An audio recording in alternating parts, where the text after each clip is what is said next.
Hello, everybody, and welcome to the Frenzy Extra. I'm Andy Lacombe. This is our final episode of the 2016 football season, coming to you from our studio. Frenzy After Dark, so to speak, here on the Frenzy Extra. And this week, we are talking about playoff football again, and we are talking about the state semifinals. Big matchups coming up this weekend. And these are the games we'll be following for you on Saturday. Division II, Shrewsbury and the Bombers of Westfield at Westfield State College. The game is at 2 o'clock in the afternoon. Division IIA over at Doyle Field in Leominster, a noontime start between Marlborough and Falmouth. Division III, Grafton goes back to the state semis. They take on Taconic at Doyle Field at 3 p.m. Division IIIA, Nipmuc gets to travel out to Swingtown. Brockton High School, the site of their game, 11 a.m. matchup against East Bridgewater, a perennial power now. Division IV, West Boylston takes on Wacona at Westfield State at 11 a.m. And D4A, Maynard, undefeated, looking to keep rolling against Turners Falls. That game starts at 6. We start with our state semifinal previews with Marlborough, and the Panthers coming off a big win over defending state champion Neshoba in the Central Mass Championship game. Head coach Sean Mahoney saying his Marlborough Panthers had a great team win and fought hard all the way to get to this point. The thing I'm most proud of is that Neshoba had the momentum early on. Yes.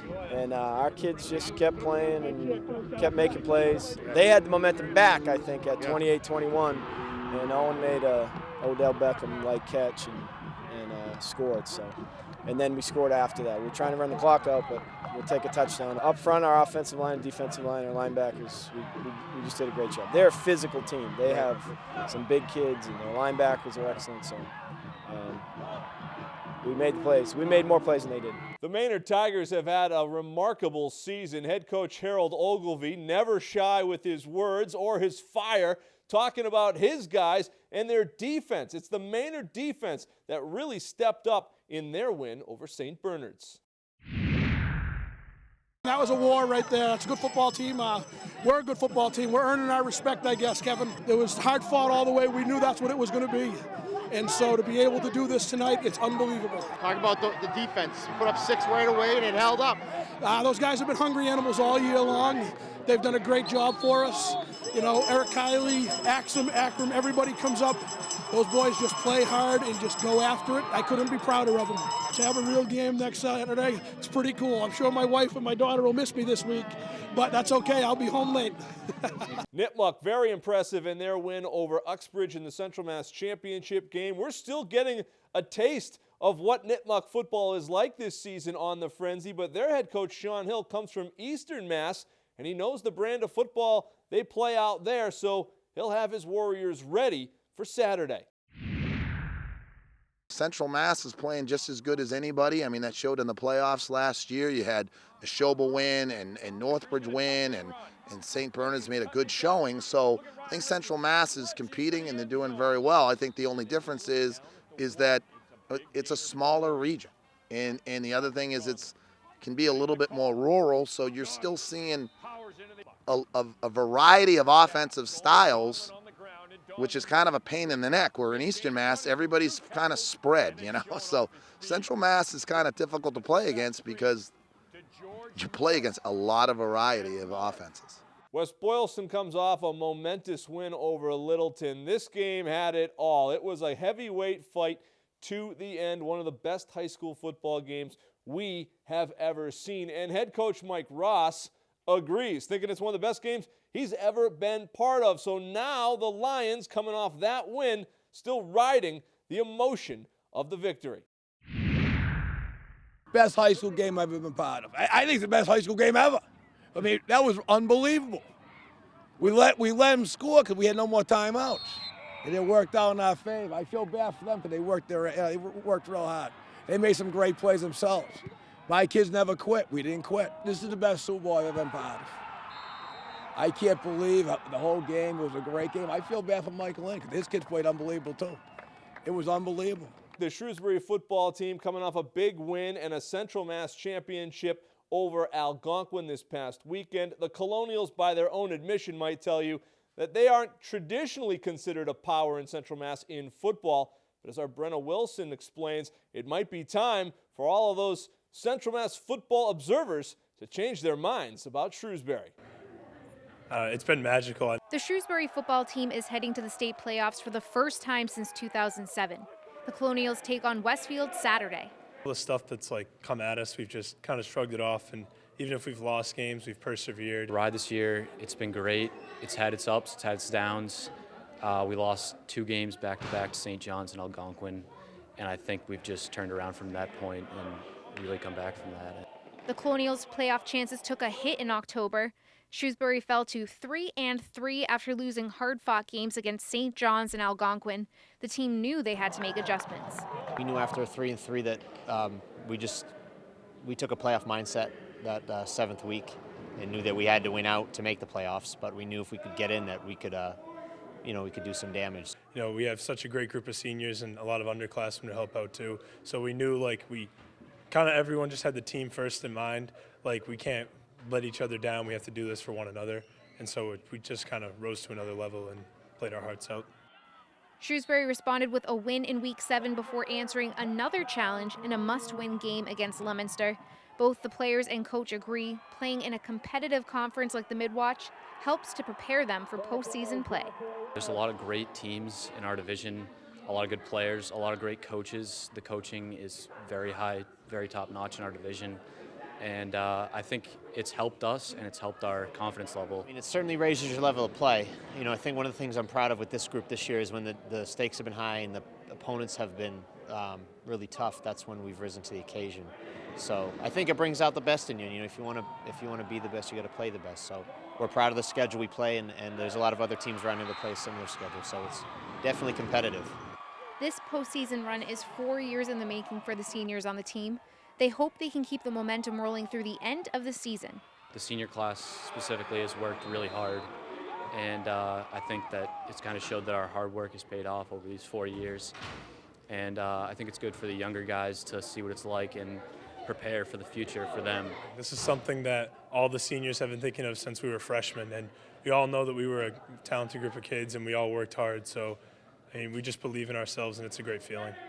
Honestly, our senior class has been wonderful. A lot of them played as sophomores. They've worked so hard. They've stayed the course. They've faced a lot of adversity. We've had a lot of injuries. And for them to be at this point, I'm just really proud of them, and I'm hoping we can keep it rolling. The last 2 weeks, Shrewsbury beat teams they had already seen earlier in the season. This coming weekend, they face an opponent they have yet to see this year. The keys to their success are to remain focused and to continue to play disciplined.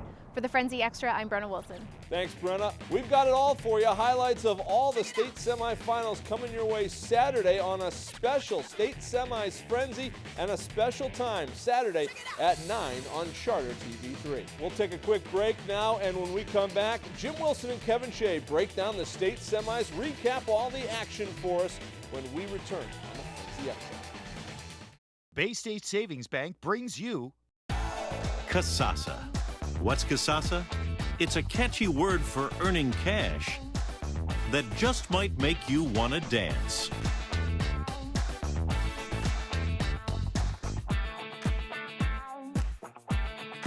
Get paid for doing simple things you do anyway. That's free Kasasa checking. Ask for Kasasa by name at Bay State Savings Bank, proud sponsor of the Friday Night Football Frenzy.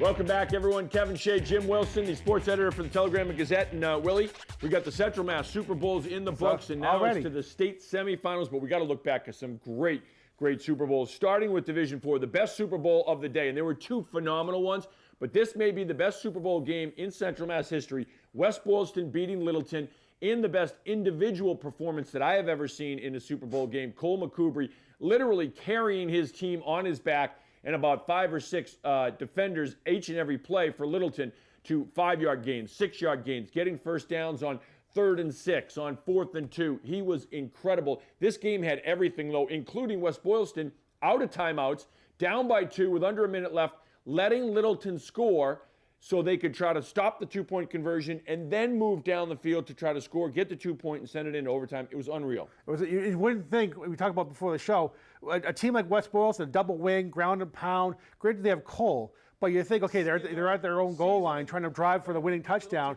It's, they're not like an Uxbridge or a Quab in, one of those high-powered passing attacks.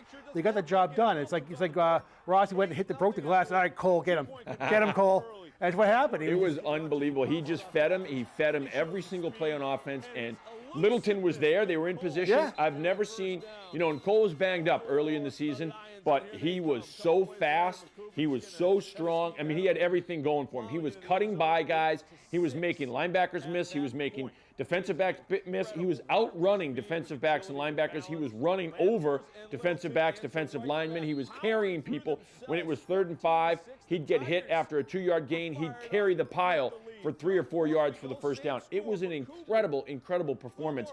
And then just the strategy, letting Littleton score right at the end, and then moving, and you move with 2 runs, and then they throw a pass, a bomb. The receiver gets behind everyone, hauls it in at the 9. 2 plays later, you're in the end zone, and then you still need the 2-point conversion, though, if you're going to send it into overtime. They get the 2 with Cole on a toss sweep, and then they score in overtime. They get the 2 points, and then they pick it off to win the game. It was incredible. And we're not going to make light of it's all Cole. I mean, the whole team, if the team isn't playing the way they played, West Boylston doesn't win that game. And it's still a team game, and you need 11 guys doing their job. But man, this was a performance for the ages. How many weeks do we say? You're talking about that vaunted West Boylston passing attack. Never. That's what it comes down to. It comes out, like you said, good coaching, the sense of mind to say, let them score. Right. And and realize, first off, all the kids, their instinct is to just tackle the guy. Right. You don't want to score, no matter what the situation is. For them to sit there and listen, let him score, get the ball back, and do the impossible like that. You have that guy naked on that big play. Yeah. It says a lot to West Boylston for getting that job done and coming down when they needed to in a big game like that. I mean, Mike Ross said he's been in a ton of great games. Saying that's the best game he's ever been a part of is saying something. Yeah, this is a guy who has more Super Bowl rings than he has fingers, and we'll get into him too in a second. And even the coaching staff too, and Andrew Tuccio focusing the team right before the overtime started, saying, "Listen, it's a new game. It's 1 play at a time. Each play here is no bigger than any other play in this game. So don't try to make it bigger than it is." And focusing the guys, just breathe, do your job, 1 play at a time. And it was an incredible game, and it was an incredible back and forth. Every time you thought West Boylston was going to put Littleton away, Littleton came back. Every time you thought Littleton was going to put West Boylston away, West Boylston came back. It was one of those games. Exactly. I mean, like I said, credit, and Littleton deserves credit too. They came back. They got handed to them a couple weeks ago in the regular season by West Boylston. They came back and showed them this is why they're always there. I mean, Littleton will be there next year too. They're one of the favorites in whatever division they end up lying into. Right. They'll be there because they're a program. They're really good. They're good at what they do. Their coaching staff is phenomenal. Yep. They're going to get the players. They're going to get athletes there. You look at them lining up against each other. Oh, yeah. They're studs. Yeah, so, their skill guys are phenomenal. So athletes. even more of what West Boylston did to them. I mean, which is incredible, and that's where you and I talked about this with Mike Ross. Mike Ross makes history. He's the only coach ever in Central Mass to win a Super Bowl title with 3 different schools. He did it with North, where they won multiple Super Bowl titles, Grafton, and now he does it with West Boylston. His place in history, because we're talking Owen Kilcoyne, Ken LaChapelle, some of the greats, Sandy Ruggles, some of these great coaches, all-time history, Dubzinski, and now Mike Ross is right there with him, if not at the top, with 3 Super Bowls, 3 different schools, and again, very different. When he took over North hadn't won at all over the last 4 or 5, maybe 6 years before that. When he took over Grafton, they were 0 for the year before. Grafton hadn't won more than 3 games total in 3 years. And this West Boylston team was different because when he took them over, they were still a good team and a good program, but very different schools, very different situations, and all he does is win. You can't get much different than the 3 schools he's won at too. And like I said, a lot of people, you mentioned all those coaches, he's right up there with Dave Palazzi as far as career wins. And I don't know why, maybe it's not our fault. We don't talk about Mike Ross being one of the better coaches in the area because he's right up there in terms of winning when it counts, career wins. He's up there with the Palazzi and all those guys. He's up there at the top of the ranks. Right. So I mean, that just proves that when the game's on the mind, he might be one of the better in-game coaches. Say this is what we have to do. Yeah. No, you got to say that. You got to say it right now. Mike Ross is one of the best coaches in Central Mass history. His record proves it. Bill Parcells used to say, "You are what your record says you are." His record says he is one of the best all-time in Central Mass history. As you said, in-game, the way he prepares his team, little things. He did some little things even this year with the team doing yoga once a week to stretch out because they were doing all this lifting. He wanted them to be a little more flexible. It paid dividends. Cole McCoubry is a lot faster, and he was dinged up in the beginning of the season, a lot faster in this Super Bowl game than he was the first 2 weeks of the season. A lot of that has to do with Mike Ross and making sure that they did a lot of stretching during the entire year and making sure that everyone was flexible. Little things like that don't show up on a stat sheet. It's all because of downward dog. They don't know what their chakras are. You know, when you think about Ross, everybody loves to make Ross impressions and everything like that. Right. But I mean, look, if he's there doing yoga, something's got to be right. And you know, every single team that he coaches is going to have that Mike Ross toughness. They always are tough. They always are a hitting team. Just incredible. Now, I can feel him getting embarrassed right now. Hey, Body, what are you doing?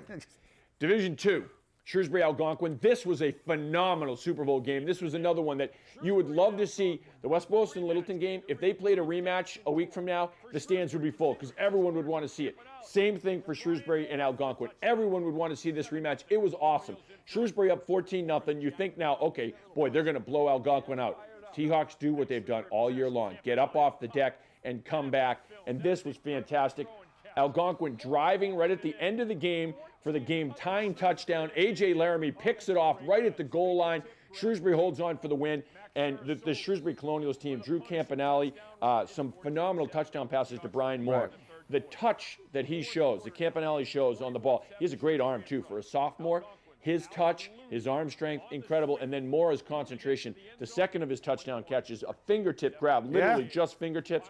Just a great execution up and down the line by everyone on that Colonials team. You know what? I feel bad. Because I'm looking at their schedule the last couple of weeks. They had those 2 losses, and then you look, okay, now what team are they going to show? They had St. Peter Marion was playing really well at the time. They had Leominster, St. John's, Algonquin. So those last 4 weeks have been this is a real Shrewsbury team you're seeing. Right. They've been playing really well. But I'm looking at that on paper. I'm saying, okay, what team is going to show up? I've always liked the other team better. So I'm thinking, I look at Algonquin. Just his rematch. I said it last week. I'm looking at the first meeting. I thought Algonquin would be able to adjust better to what Shrewsbury was going to do the rematch. Right. And it's not. And again, we talk about all the time. These picks, you're not really trashing the other team by thinking they're going to lose. I just think the other team's better. You are though. Whatever it takes. If my fat face is on their bulletin board because everyone takes to motivate the kids, that's fine. You're going to wear it. Which is, I'm giving them a lot of credit for doing. They've been left for dead for the last. We talk about Algonquin getting off the deck. Yeah. Shrewsbury's had the winner go home game the last 4 weeks. I mean, any one of those losses at the end of the season, they say screw it. Let's line up and play. And they've come out and given their best effort every time. It's phenomenal. A sophomore quarterback, okay, he's going to get rattled. I think Algonquin's going to be ready for him.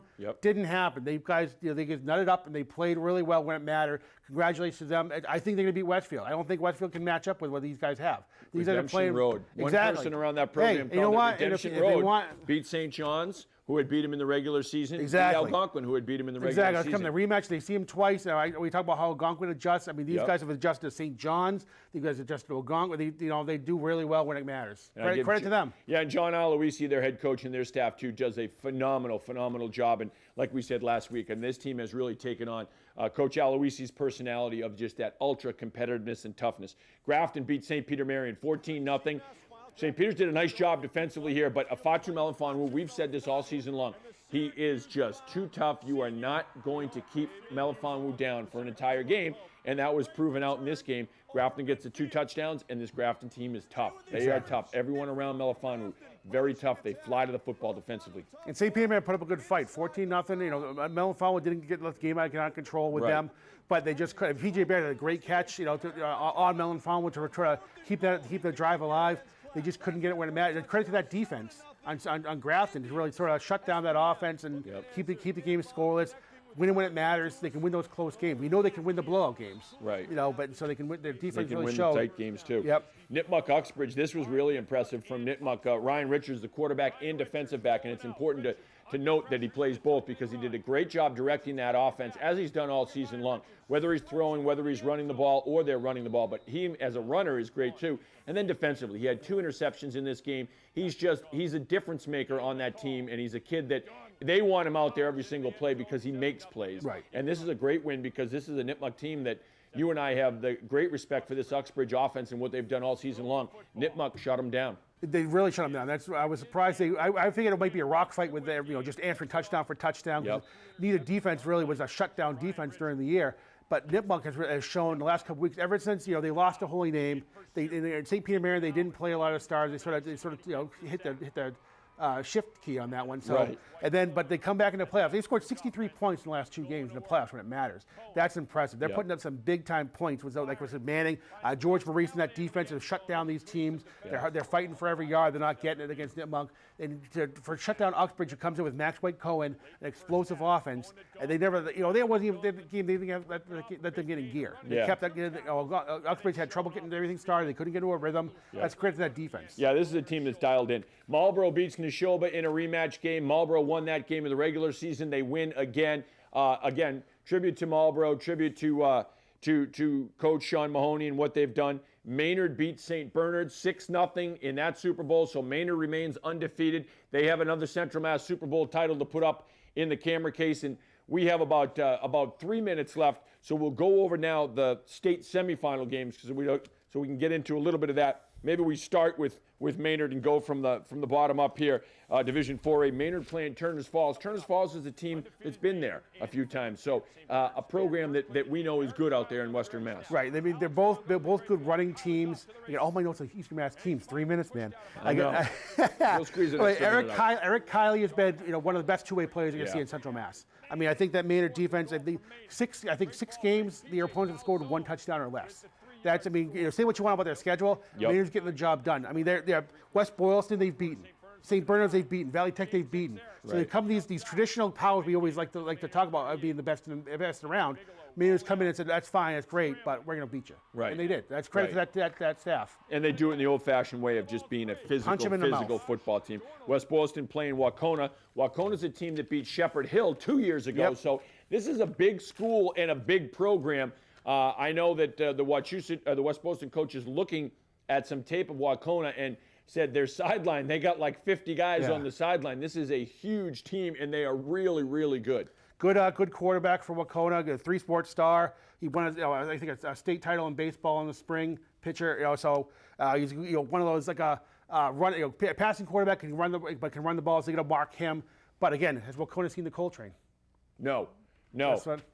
Stop that on film. You're right. You're right about that. It's a lot easier that when you're watching on film than when 230 pounds is watch your huddle videos now. We can steam. Stop that. Next thing you know, he's you're watching his numbers behind you. Nipmuc in East Bridgewater Division 3A.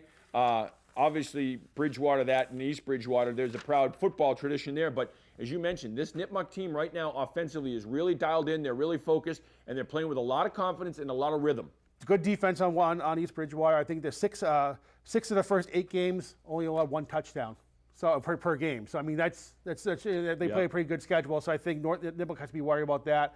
But again, I just talked about Nipmuc. Their offense is really tough to stop right now. Grafton and Taconic. We don't know a lot about Taconic. That's a team that we don't hear a lot about or see at Western Mass. But Grafton, again, Melifonwu, the way that defense plays. Right. This is a team that I don't see anyone stopping them. Again, I think if it comes down to, I mean, everybody likes to say, this side of 495, you're just happy to be there kind of thing.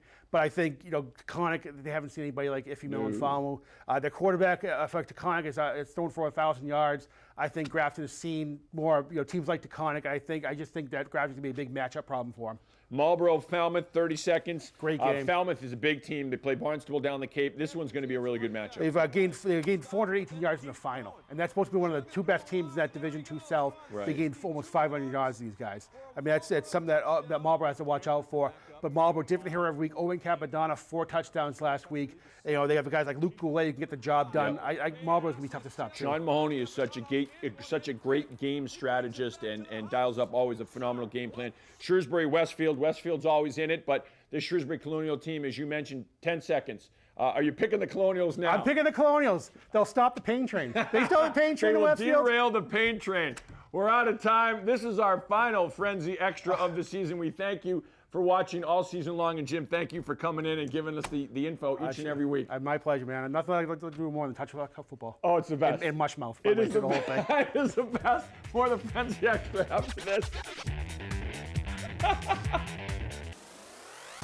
Worcester hockey fans, Mike Myers here along with Santa Tracks from your Worcester Railers Hockey Club. The Railers have teamed up with the Worcester Telegram and Gazette Santa Fund this holiday season. Between now and January 15th, the Railers Foundation will donate $200 for each membership deposit. Our goal is 500 new members by January 15th. The Worcester Railers are committed to our community. Call 508-365-1750 or visit railershc.com. Worcester Railers Hockey Club, full steam ahead.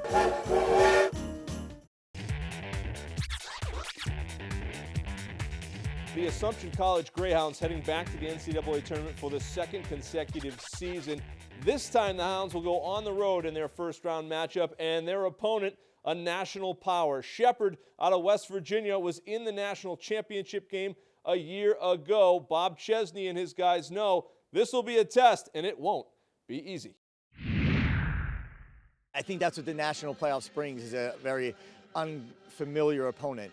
We watched these guys in a national championship game last year, and they're good. I mean, they're really, really good. But it's an exciting time for us to be able to be back here, to be back out on the field again, have our guys together again. You know, if that's the way we went out the other day, you know, after fighting for everything we fought for all year and didn't have a run at one more week, we'd be pretty disappointed. Now, what do we make of this week? That's the big thing here. So it's about us being able to take those steps. It's about us being able to see what we can do on the road in a pretty hostile environment against defending almost national champions.